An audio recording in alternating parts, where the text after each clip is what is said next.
प्रियात्मन सप्रेम जयजीव आदि मनीश्वर योगेश्वर परम पूज्य सत्य सम्राट सदगुरुदेव सिमनी जी का वचनामृत से एक बूंद। यजुर्वेद के शतशतर उपनिषद में प्रणव साधन प्रणव उपासना व ओंकार योग के विषय में एक बहुत अच्छा मंत्र आया है जो नीचे उद्धृत किया जाता है। यह शतशतर उपनिषद के पहले अध्याय का 14वां मंत्र है। स्वदेहं अरणिं कृत्वा प्रणवं च उत्तरारणिं ध्यानान्निर्मथना अभ्यासात् देवं पश्यन् निगूढ़वत्। अध्याय 1 मंत्र 14। अपने शरीर को नीचे की अरणी और प्रणव को ओम के जप को ऊपर की अरणी करके इसके मंथन के अभ्यास पर अर्थात ओम के उच्चारण पर ध्यान करके अपने ही भीतर छिपे हुए आत्मदेव को देखे अर्थात आत्मदेव का साक्षात्कार करे। पहले समय में मुनि लोग अग्नि उत्पन्न करने के लिए एक विशेष लकड़ी को जो अरणी कहलाती थी उसे नीचे रख के एक अरणी उसके ऊपर रख के रगड़ते थे और इस तरह से प्रकाशमान अग्नि को उत्पन्न करते थे। इसी का दृष्टांत तो इस मंत्र में दिया गया है। अपने देह को नीचे की अरणी बनाने के लिए इसीलिए कहा है कि नीचे की अरणी स्थिर रहती थी और केवल ऊपर की अरणी चलती थी। ठीक इसी तरह से ओंकार के जप के समय यह शरीर एक विशेष प्रकार के आसन से सुखपूर्वक स्थिर रहेगा और चलेगा केवल ओम का जप। अरणी मंथन का दृष्टांत तो इसीलिए दिया गया है कि अरणी मंथन से जैसे अग्निदेव का प्रकाश उत्पन्न होता है उसी तरह से प्रणव उच्चारण रूप मंथन से आत्मदेव का प्रकाश उत्पन्न होगा। आत्मा का एक नाम अग्नि भी है। आत्माग्नि सबसे अधिक प्रधान अग्नि है। जब शरीर ठंडा हो जाता है तब लोग कहते हैं कि अब इसमें जीव या आत्मा नहीं है। एवरेस्ट की चढ़ाई के समय बहुत ऊपर जाकर चढ़ने वाले लोगों ने यह देखा कि खौलती हुई चाय मुंह तक लाते लाते क्षण ही मात्र में ठंडी ही नहीं हो गई किंतु जम भी गई।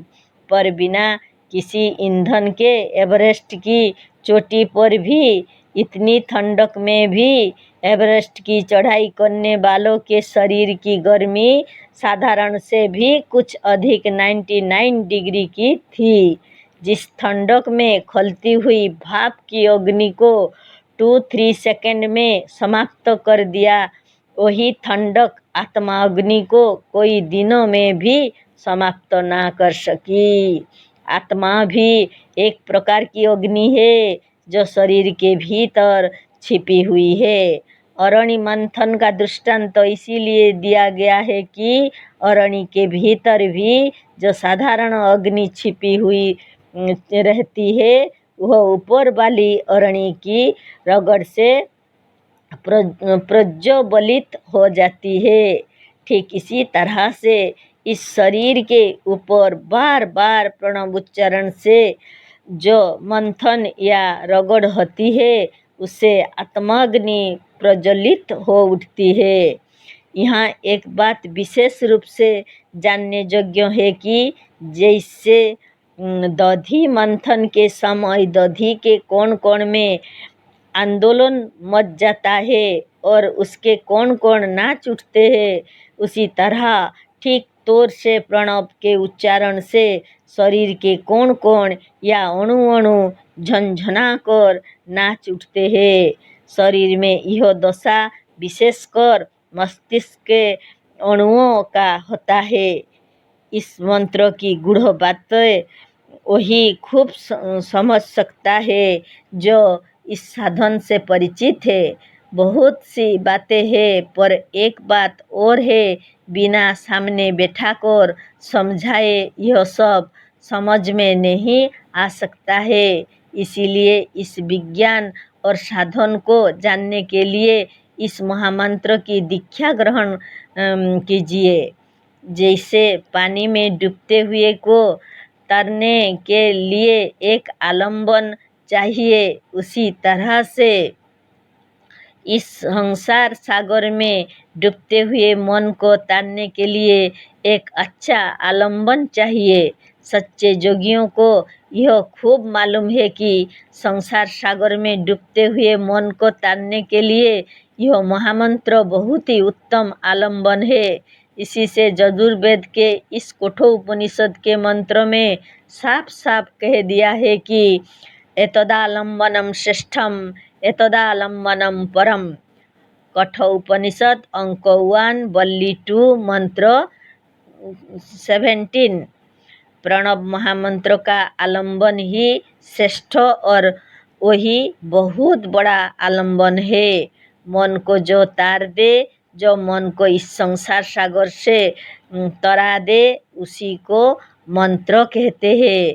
इसी से ओंकार ही मंत्र सिद्ध होता है, क्योंकि इसके उच्चारण से प्रत्यक्ष ही देखा जाता है कि मन का स्थूल संसार और शरीर से संबंध छूट जाता है।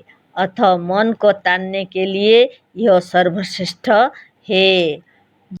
अतः यह ओम मंत्रों का राजा महामंत्र है। श्रद्धा भक्ति के साथ सच्चे योगी सद्गुरु से विधि के साथ इसकी दीक्षा लेनी आवश्यक है।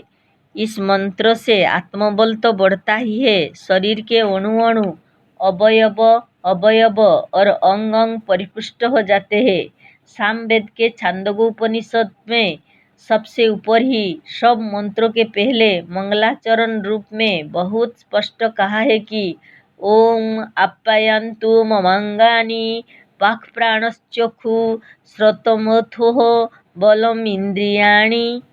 प्रणव ओम हमारे अंगों को पुष्ट कर दे या उसमें संजीवन ला दे।